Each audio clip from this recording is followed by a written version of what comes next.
Hello, my name's Gavin. This is Genre Books, trading for this month only, as genre's gone wild because it is Garbaugust.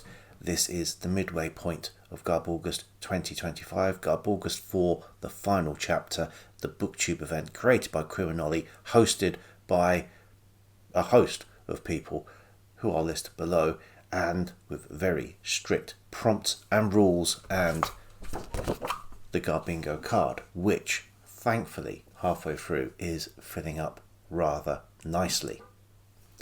There are 4 weekly themes for Garbaugust. The first week was anything goes. This last week, has been shock value. Week 3 is Cosy trash, and week 4 apocalyptic trash. But back to shock value.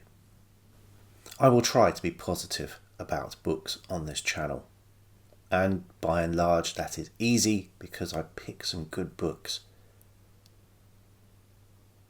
Sometimes when the book isn't as good, I'm not a glass half full person, but I will try to be at least a curate's egg person. I will find what's good in the book to accentuate, even if my overall impression is trending towards the negative side. Garbaugust seems to be testing that to the limits.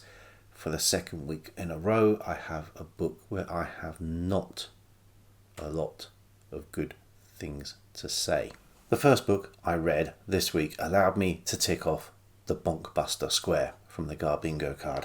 Now, bonkbuster is a term mostly used in the UK, I think, for a book that has a lot of nookie in it. Nookie is a term used in the UK to describe slap and tickle. Slap and tickle is a term used in the UK to describe a bit of how's your father.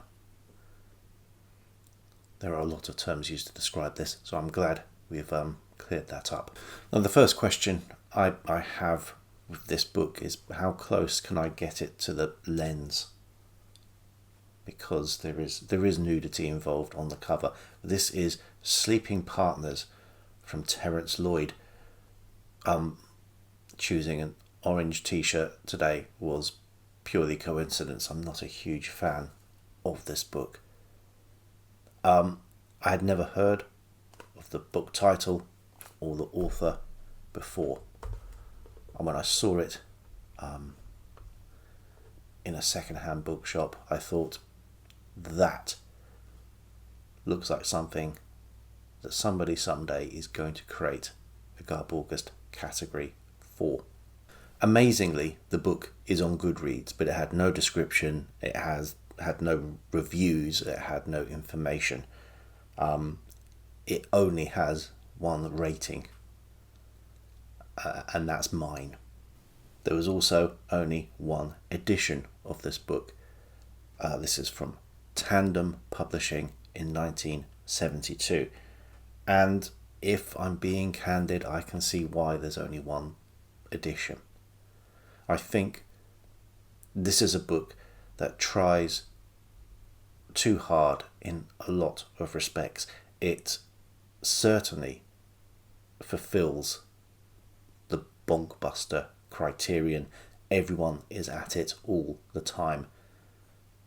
And it's not by any stretch explicit, but the ick factor is delivered in spades in other ways.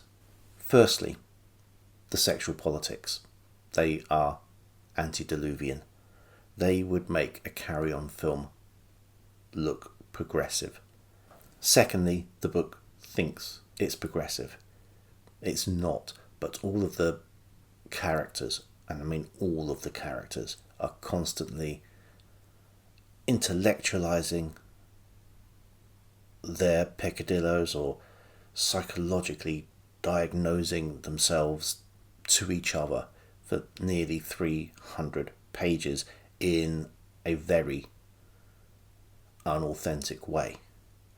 All of the characters, from teenagers to pensioners, are endlessly describing their most innermost thoughts to each other with no regard for each other's feelings, and they all use the same language, the same terminology to do this. There is no polyphony here. There is one kind of expression, one kind of way of talking, which they all use. And this language oscillates between cod psychiatry and religious stereotyping. It just doesn't feel at any point like how people talked or even spoke about those subjects in the 1970s.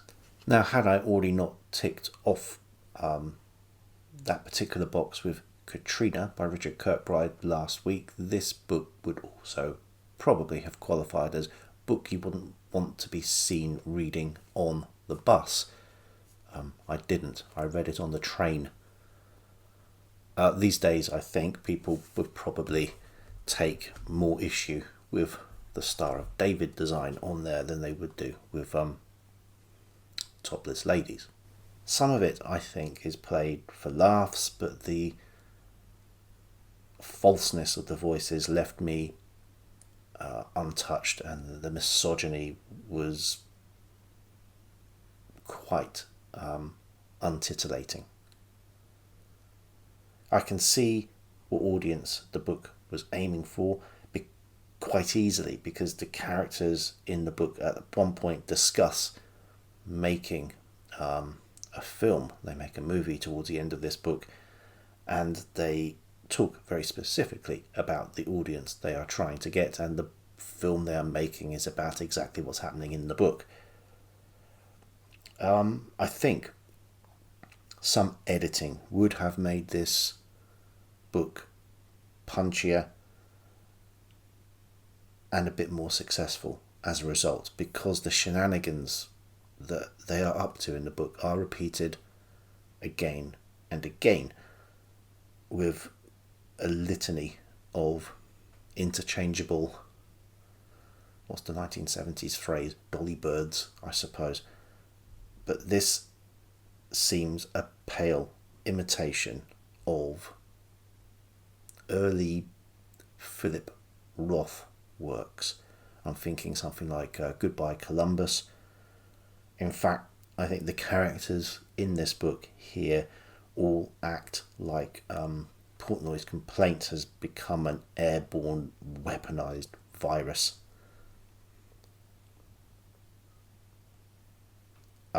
I gave it 2 stars on Goodreads. I should imagine it might be the only rating for a while. Terence Lloyd has one other book to his name, Together We Lie, which came out 5 years before Sleeping Partners. And if I ever saw it, I think I would still buy it if it was cheap. Just out of curiosity. Because again, it was published by Tandem, and I want to know what made that publishing house give this author a second bite of the cherry and publish Sleeping Partners with so little editorial involvement that I can discern. So again, Garbaugust has me absolutely slating the first book I read in a week. I hope that doesn't continue. I suppose if I want to find something good to say about Sleeping Partners, it's definitely better still than Zoo by James Patterson. But like the first week of Garbaugust, luckily things picked up quickly with the second book. And I think possibly that's because this is not garbage, although some people would dismiss it as such. It is pulp adjacent, which puts it on the Garbaugust radar, but also puts it on people's trash literature radar, which, this is Garbaugust, but it's not trash. I was kindly sent this book via Dave Brzezinski. This is from Meteor House Press, and it is a book which is out at the end of this month. I think it's the end of this month. It's Savageology by Philip Jose Farmer and a host of other writers. For the Garbingo card, I'm counting this as a celeb bio because no one stipulated that the celeb in question couldn't be fictional, and Doc Savage is a celebrity. I think he's a celebrity within his own universe as well, so maybe that counts twice, if it counts at all. In Savageology, we have a compilation, an anthology of things related to Philip Jose Farmer's take on Doc Savage and on the character of Doc Savage. This is pastiche in short stories. There is a film treatment for a movie that never got made, a sequel to the Doc Savage film. There are interviews, reviews, and people's own experiences of reading Doc Savage and of reading Philip Jose Farmer's Doc Savage, and then of meeting Philip Jose Farmer, who by all accounts seems to be the most welcoming and gracious host. So not only do we have a lot of writing here from Philip Jose Farmer, but also Jason Ragnar Bellerophon, Christopher Paul Carey, Winscott Eckert, and R. Paul Sardanas. The book is interspersed with covers or reproductions of covers from various Farmer publications linked to his lifelong love of Doc Savage, plus pictures of books from Farmer's own library which are related to the subject. And this book has given me pause to consider dipping back into the Doc Savage books. I've only read a couple. I read them a couple of years ago, and I liked the style and the action, but I found the actual character of Doc Savage just a little too hyper competent, a little too pat. There never seemed huge amounts of peril for that main character. But what you have here is a new writer coming into the frame, and I really like Farmer's approach. And Farmer does this in a number of ways in his writing. Sometimes Doc Savage just turns up in a story, not named but described in such a way that it's pretty unambiguous who it is. He wasn't allowed to write a Doc Savage book for a while, so he came up with Doc Caliban, who basically is Doc Savage, and then he was in the stable and able to write proper Doc Savage novels, which he did. Luckily, I will have the means of scratching this particular new itch, because next month, based on having read Savageology, I'm going to be reading The Mad Goblin, half of an ace double. This is Doc Caliban himself, and I'll also be reading Lord of the Trees, Farmer's approach to Tarzan. So thanks to Dave, thanks to the people at Meteor House Press. This collection was illuminating in a number of ways and has reignited an interest in Doc Savage for me, jaded old person. I'll link the publisher below. As I said, the book is out at the end of this month.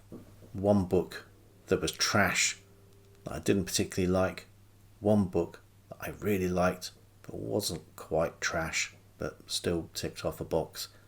The next book, a happy medium. a book that certainly is trash and that I quite enjoyed. Kamikaze Justice by Patrick Lee. This ticked off the men's adventure. And shock value, I'd say middling.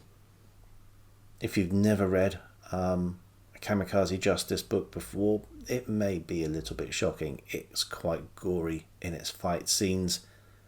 It is a little bit like the Piccadilly Westerns. So think Edge, Steel, Jubalcade, but with an additional dash, maybe more than a dash, of riding the coattails of Shogun or the TV series Kung Fu. The cover, I think, tells you all you need to know about this series, but we have Tanaka Tomy. He's our hero. He is a little bit of a fish out of water. Although he is American, he had joined the Navy as a midshipman at the age of 12 and had been abandoned in Japan. He was taken on by a Japanese family, adopted, brought up in Japan. He follows the way of the samurai now. His return to the United States is prompted by the news that his family has been killed in the Civil War, and slaughtered in the Civil War would be a better description. A renegade colonel and his troops had gone way beyond their orders and killed his entire family in the most grisly fashion. So he's going to mete out some justice to them.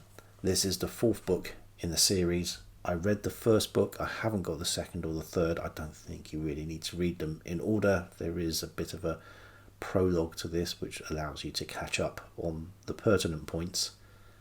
And this isn't as good as the first book, but it's still a very enjoyable, brisk, action-filled read, and the villains are also religious in this case, or have the patina of religion, which always is a good way to get my hackles up. I've not quite finished this. I have 30 pages still to go, but this will help me tick off the non-fiction trash box on my Garbingo card. The Search for Lost Worlds by James Wellard. This is actually not as bad as it could have been. He hedges his bets, James Wellard. He doesn't quite go all in as so many of this type of book does, in leaps of logic. There are a few leaps that I would not have made if I wanted to be sort of, assessing something scientifically, but he does pull back from the brink more often than not, and much more often than most. But these are stories of Atlantis, Avalon, Lemuria, Lyonesse, the country of the Amazons, Prester John, the Queen of Sheba. I was going to read Mysteries of Atlantis by Charles Berlitz, but I decided to plump for this one instead, just to have a bit of a different voice, because I remembered that I think my first ever BookTube event on video, which was the Wasted Weekend from 2024, the Garbaugust mini event, I actually read another Charles Berlitz book, the probably more famous Bermuda Triangle. Suffice to say, Wellard hasn't convinced me, but in some of the links he makes, he's a lot more convincing than most writers in this area. He is taking slightly more of a detached view, despite keeping not so much an open mind as an easily suggestible one. There's still some bad science going on here. There's still, pseudoscience, and logical fallacies at play, but if you're on the lookout for them, they're easy to spot and circumvent. That's not everything that I read this week, but the last thing that I finished reading this week is absolutely not trash, has nothing to do with Garbaugust. I'm going to mention it briefly all the same, just because this is a reading roundup. This is a buddy read I have been doing with Alan from Alan's Reads and Deb from Rainer Reads Stuff. Umberto Eco, The Prague Cemetery. This is his penultimate novel. I really enjoyed it. There's some nasty stuff in here. The character is an arse. I do have one problem with it. I'll wait until I discuss this with Alan and Debs. But there is a lot to learn here about 19th century Europe and a lot of the nastier side of 19th century Europe. There's also some great recipe ideas, but that's a whole other YouTube channel. So next week, Cozy Trash. This is the most problematic week for me, but hopefully I'm going to be able to tick off Not a Book, Category Romance, Middle Grade Trash, Cozy Cat Mystery, the box here for Alice from Alice and the Giant Bookshelf, possibly a novel by a celeb. We are ploughing through this. I hope I'm able to tick every box off by the end of the month. So back to the trash grindstone, and until next time, bye.